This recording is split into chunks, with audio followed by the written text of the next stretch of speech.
My first guest tonight is the governor of Puerto Rico, which is struggling to rebuild after Hurricane Maria devastated the island 7 months ago. Please welcome Governor Ricardo Rossello.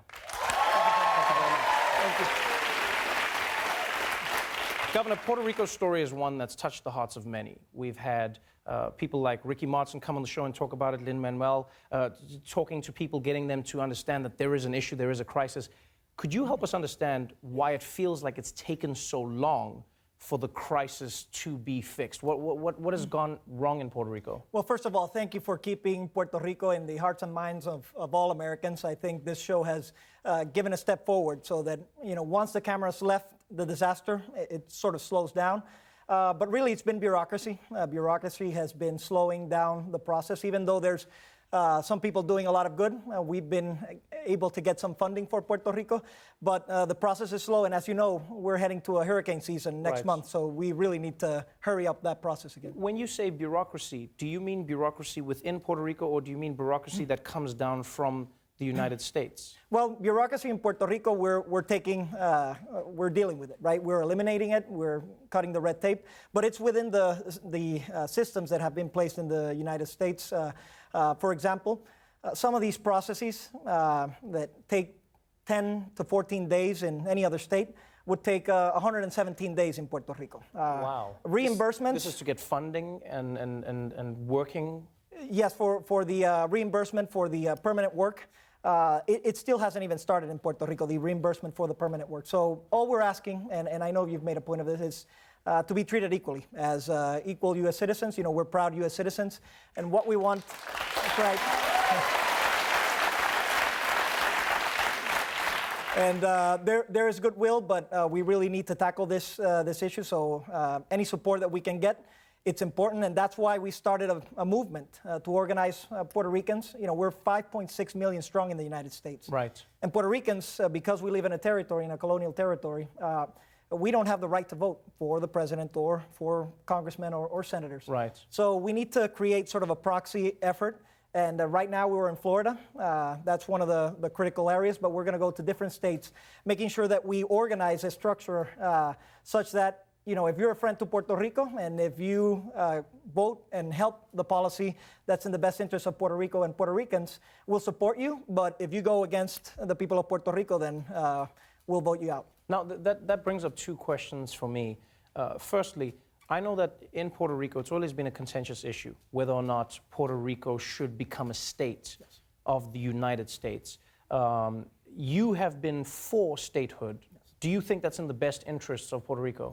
I certainly do. I think, when you evaluate all of the alternatives, the first one is the current colonial status. We've seen the results. Right. It just hasn't worked. And as an American citizen, you have to wonder, do we really want a second-class citizenship to be part of the American ideal? Do we really want to be known for having the most populated colonial territory in the world? I think not. So the other alternatives are either independence and statehood. And I certainly feel that our people are very proud of their U.S. citizenship. More than 95% of the people support our U.S. citizenship, and it's in the best interest. And I think we have a lot of value to offer. As we go through this disaster, and it's been a rough ride. I see Puerto Rico as sort of a blank canvas to reinvent, to be innovative.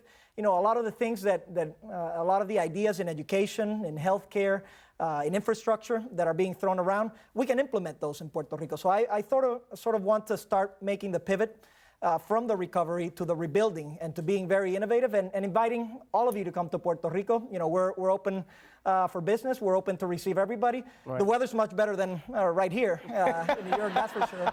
So we would be excited to have everybody that has some new idea, something to look for to come to Puerto Rico. You have said that you are now going to be mobilizing Puerto Ricans in the U.S. and in the wake of the crisis in Puerto Rico, I know that there was an influx of Puerto Ricans into Florida, for instance. This may be something that now reshapes the midterms and even the presidential election. You've had some critics, the likes of Marco Rubio, who've said now's not the time for politics. Now's the time to focus on getting Puerto Rico ready for the next hurricane season. How do you respond to that criticism? Well, the reason is that we've heard happy talk all our lives, right? And the hurricane was the perfect perfect example. We had all of these congressmen, congresswomen, and senators come to Puerto Rico, stand in podiums, pledge their support, looking at the cameras and saying, we will help Puerto Rico through and throughout, throughout this crisis. And they've helped in some arenas, but the first piece of legislation that they had was the tax reform bill. Now, you might have your opinions if it's good in general or bad in general, but for Puerto Rico, it treats us as a foreign country, and thereby levies an additional base erosion tax on Puerto Rico, which makes it more expensive to do business in Puerto Rico. So as we're going through the worst natural disaster in the modern history of the United States, we are victims of a policy, and we talked about this, that essentially railroads Puerto Rico in this front. So my view is very simple, and my answer is very simple. These are political processes.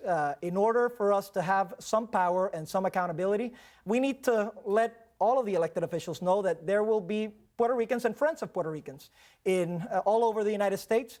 Long-term view is to organize them. Right now is to impact several states, and hopefully, if we get that done, then we can get some real results for Puerto Rico. Right. Before I let you go, there was a report that came out in Politico, which was really frightening. It was about how the U.S. government wants to implement a pilot program with regards to funding.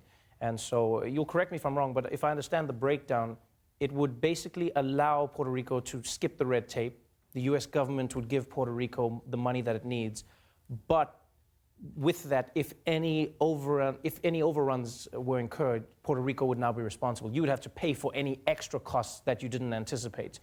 That seems like they're putting a gun to your head because they're saying you do it this way or you do it no way. Does it feel like you're in a position where you're in power, but not really? It's almost taxation without representation? Well, it is taxation without representation. It is being a colonial territory. And I mean, it's not something modern. This has been going on for 500 years and 100 years in the United States. I mean, we really need to ask ourselves a question when we're talking about immigration reform and so forth, and when we're talking about the value of our citizenship. If do we really want?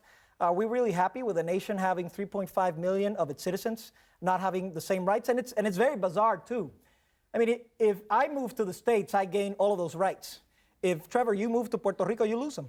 It really makes no sense. With regards to these policies, you know, it could work. It could be a very good program because it gets us out of the red tape now. Right. There needs to be a certain set of core principles. We've agreed upon executing those core principles. I ask everybody to give oversight and accountability over this process. And if we do get that, then we'll have resources to rebuild. And again, I see Puerto Rico as this blank canvas to start rebuilding, as a destination for what we're calling the human cloud, where, you know, many jobs in the future, as you know, are going to be geographic independent. Right. Come to Puerto Rico, we have a better quality, we can offer a better quality of life, and we can export those services elsewhere. We can be a connector of the Americas and start pushing through in areas, important areas to us, like education and healthcare, so that it's a great place to live. So even though it's been a rough go at it, and I can't believe it's been seven months since the hurricane. I was just remembering as it was yesterday when I had to go 2 days after the storm. There was a big flooding incident, and 2,000 people were in the rooftops. And as we were going, I went with the National Guard. We started picking up some of these folks. You know, some people started calling, and somebody sent a text message to pick up this girl that I had never seen, called Amarilis. So we were just going as it was raining and pouring in these amphibious automobiles, looking for all of these families that were at their rooftops. And finally, believe it or not, amongst those 2,000 families, we found her praying with three young daughters. Wow. And thankfully we were able to impact that. But now it's been a long road ahead, and what I ask is for everybody to keep on giving us their support. The people of Puerto Rico are very resilient and will demonstrate with hard effort and with accountability that we will rebuild a stronger, better Puerto Rico. Well, thank you for your time. I'll tell you this, we will make sure to keep supporting. We'll keep telling you how you can support Puerto Rico. We thank you for your time, and most importantly, Trump will keep throwing paper towels. Governor Ricardo Rossello, everybody.